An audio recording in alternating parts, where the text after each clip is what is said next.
With exponential development, advancements in science, medical science, technology, I wonder if will we see a time in the future where death will be optional, and will that choice be of privilege? As there is a great shift in perception of death, now it is being approached more like a technical problem and discussed seriously among elites and scientific communities.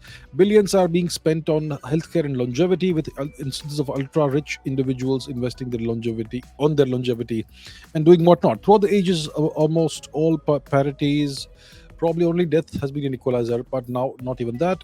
I wonder if we are really heading towards dystopia, and that too not just in one sense. Do you see it incoming? Eager to know your take. Okay, we are in my the way I see it, based on whatever information is available in the public domain. I think we are very far, as of today, from making death optional.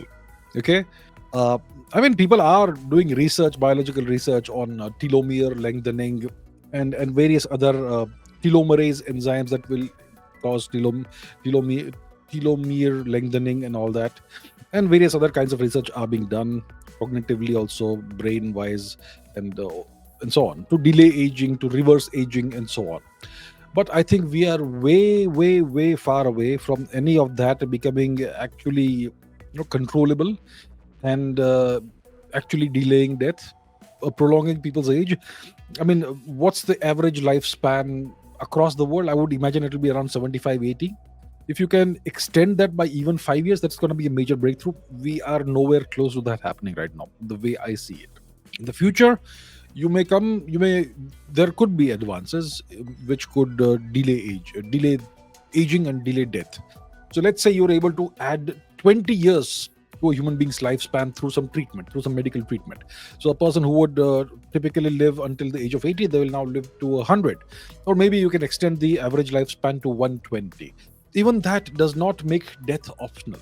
You People will eventually die. I mean, eventually, um, the end of life will happen. And I don't see any technology that is currently being considered or developed or even imagined that could actually completely take away the possibility of death, because there are factors that go beyond simply keeping the body alive. Okay. D- Death is caused primarily by aging, and everything deteriorates and so on. Let's say you extend someone's lifespan, and let's say you make it 200 years, for example. Can the human brain sustain itself for 200 years? Okay, the human mind, because this that's a certain finite amount of space in which you have all this data that goes in, and it can only handle, let's say, 80 years or 100 years of memories and experiences and data. You go beyond that, you're going to have to start overwriting data, and you may lose old memories, and eventually you may forget who you actually are. You may forget the first 100 years of your life if you live to 200. Who knows? That may also happen. So I don't think that's something that's desirable. Uh, so I don't see this sort of dystopia emerging anytime soon. We're gonna have AI. We're gonna have all these wonderful advances that are going to transform our life. But I don't think we are at the position, even close to it, where death becomes optional.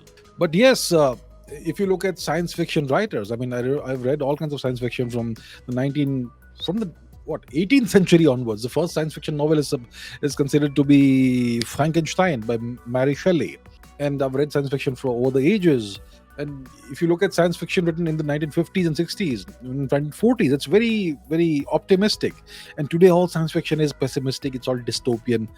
So it looks like technology is dragging us towards a dystopian kind of future, especially the big corporations that control technology and release it and implement it, and so on and so forth. So yeah, you could see a dystopian future emerging, but I don't think we are anywhere close to making death optional right now.